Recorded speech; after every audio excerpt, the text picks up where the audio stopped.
Don't Go into the Forest by Veronika Martenova Charles, illustrated by David Parkins. Don't go in the forest. Now these books always start with 3 kids talking. At the Cottage, part 1. On Saturday afternoon, our family arrived at the cottage. My friends Leon and Marcus were with us. It's hot, said Leon. I'm thirsty, complained Marcus. Hold on, I said, and I went to find my mother. Can we go to the store and buy ice cream? Sure, said my mother. Buy some ketchup too, please. We'll roast hot dogs on the bonfire tonight. She gave me some money. Be home in time for dinner and don't go into the forest. When we got to the store, we bought ice cream and ketchup, and then we walked to the beach. Some big kids were playing ball. Let's watch, said Marcus. We can't stay for the whole game, I told them. We have to be back by dinner. Can't we cut through the forest? Asked Marcus. No, my mom thinks something bad could happen, I said. Like what? Leon asked. The little people might get us, I said. Who are they? Marcus asked. I'll tell you a story, I said. Little people, my story. Please take these apples to the market, Jenna's mother said. Your brother can go with you. I don't want to, said Tate. You must help your sister, Mother told him. But don't go into the forest. Remember the little people. Little people were creatures who took care of the forest. And if children trampled in the woods, they would catch them and chew their fingernails. Ew. Jenna carried the basket and Tate walked behind her. Soon they came to a forest. Tate jumped from the road and hid behind the trees. Get back on the road. Remember the little people, said Jenna. Make me, Tate called back. Come on now, or I'm leaving without you, Jenna warned. Good, said Tate. I don't want to come anyway. The little people will get you, Jenna warned. Ha! Tate laughed. Why couldn't I have a sister instead, Jenna sighed. I'll just pick him up on my way back, she told herself, and she left. After Jenna was gone, Tate got bored. He sat on the ground and closed his eyes. Now we have him, tiny voices cackled. Tate opened his eyes and he saw little creatures leaning over him. He tried to get up and run, but he couldn't move. He tried to scream, but there was no sound. By the time Jenna had sold the apples, her anger was gone. I hope Tate is waiting by the road, she thought. But when Jenna reached the forest, she didn't see him. Tate, she called, let's go. There was no reply. Jenna started to panic. It's the little people. Tate, she called, and she searched the forest. She came to a thick bush. Something was sticking out. A shoe. Tate? Jenna whispered. She crawled into the bush. Tate was tied and hidden under a pile of branches. The little people must be saving him for dinner. They would be back later to chew on his nails. Ew. Jenna untied Tate and helped him to the road, and they ran all the way home.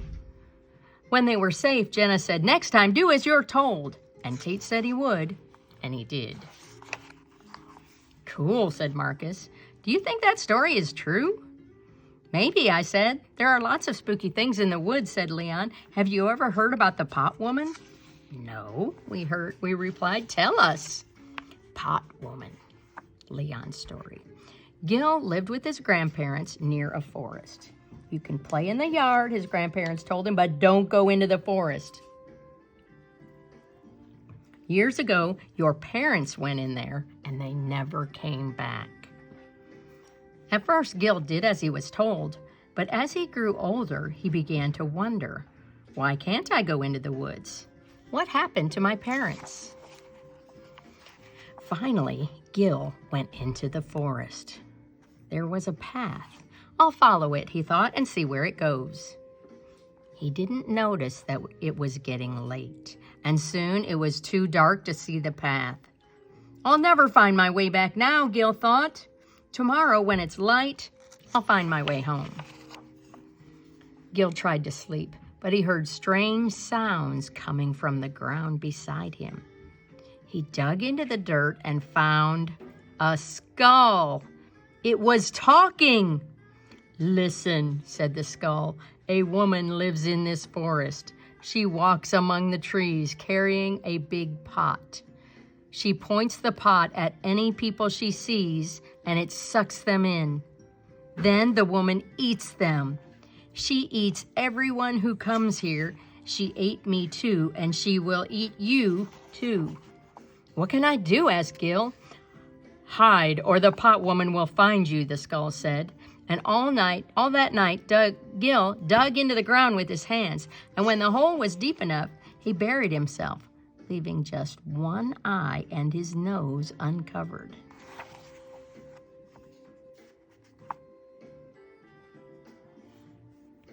Early the next morning, Gil spied a woman with a big pot walking toward him. She was pointing the pot left and right, and she passed right over Gil and didn't see him. She disappeared behind the trees. Gil dug himself out and ran the other way, and he didn't stop until he was out of the forest and back at his grandparents' house. "You've been in the forest, haven't you?" asked his grandparents. "You're lucky to be alive. You must never go in there again." Gil promised he wouldn't, and he never did. "I bet the pot woman gobbled up his parents," said Marcus. I looked at my watch. "We should go," I told them. "Wait, it's my turn to tell a story," Marcus said. "This one is about the berbalangs." Berbalangs, Marcus's story. Cheeto was walking alone, and he stopped at an inn for dinner. "Do you need a room?" the innkeeper asked. "No, I have to keep going," Cheeto said. "My friend is expecting me." "But the road goes through the woods," said the owner. "Take my advice. Don't go in the forest." "Why not?" Cheeto asked. "There are strange people living there," replied the man. "They have eyes like cats. They are called berbalangs." The owner leaned closer. At night, berbalangs turn into heads with wings, and their eyes glow. They make loud cries, and as they get closer, they become quiet. And when they are really near, the owner whispered, all you hear is the flapping of their wings. Then they attack.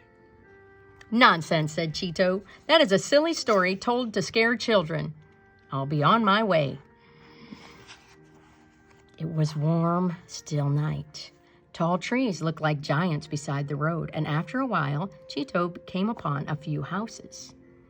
The lights were on, but everything was quiet. He went to one window and looked in. Nobody was there, but water was boiling on the stove. Strange, he thought.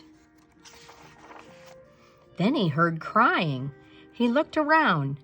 No one was there. The crying stopped, and then he heard another sound. Flip, flap, flip, flap, flip, flap, flip, flap. It sounded like wings. The air around him moved as if a giant fan was blowing. Between the trees, glowing cat's eyes danced up and down. Cheeto began to run. The eyes were all around him. Cheeto reached an open field, and he saw his friend's farmhouse. Someone came out of the house, and then everything went black. When Cheeto awoke, he was in a bed, and his friend sat beside him. "Where are they?" Cheeto cried. "Who?" asked his friend. "The berbalangs. They were after me." "You must have hit your head when you fell," said his friend, his eyes shiny and narrow. "You're imagining things." Cheeto's friend left the room. Why doesn't he believe me? Cheeto wondered. Something was different about his friend. Something about the eyes. There was a cry from outside the room. The door burst open. A cold wind rushed in. The room filled with sound. Flap, flap, flap, flap, flap. At the cottage, part 2. Ooh, ooh. Marcus flapped his arms. "I'm coming to get you. I'm a berbalang." "Stop that," I asked. "What time is it?" "It's 6:30, said Leon. "We better take a shortcut through the forest," said Marcus. "But Mom said not to go there," I replied. "She also said not to be late for dinner," added Leon. We stepped into the forest and walked for a long time. But something was wrong. It was getting dark, and we were still walking. "Some shortcut," said Marcus. Do you really know the way? Yes, I said, but maybe I was wrong. Look, said Leon, I think we passed this tree before. We are walking in circles. I have to think, I said, and I sat on the ground. When I looked up, a woman was coming our way, and she was carrying a big pot. Pot woman! I screamed and started running, and Leon and Marcus were close behind. There was a buzzing in my ears. I tripped and tumbled. My shirt was wet. I was covered in blood. Help! I screamed. What happened? Leon asked. I'm bleeding, I said. Marcus wiped his finger on my shirt and licked it. Ketchup, he said. You popped the lid off the ketchup when you fell. I felt much better. We stepped out of the forest not far from where we'd started. A car was coming down the road. It stopped. It was my mom. Boys, where were you? She asked. I was worried sick. We phoned the store and they told us you left hours ago. We got lost in the forest, I told her. You were right. We should not have gone in. Well, you're safe now, she said, and she drove us back to the cottage. The bonfire was burning and our neighbors were there too. Go and have something to eat, said my mother. I looked at the picnic table. My heart stopped. A big pot was sitting there. What's that? I asked. We're having a potluck dinner, said my mother. Mrs. Brown brought some chili. Do you want some? I'll just have a hot dog, I said. Let's eat inside, said Leon. Mom smiled as we left. Hey, said Marcus, did her eyes look kind of strange? Little people and pot woman are Native American legends, and berbalangs are found in the folklore of the Philippines.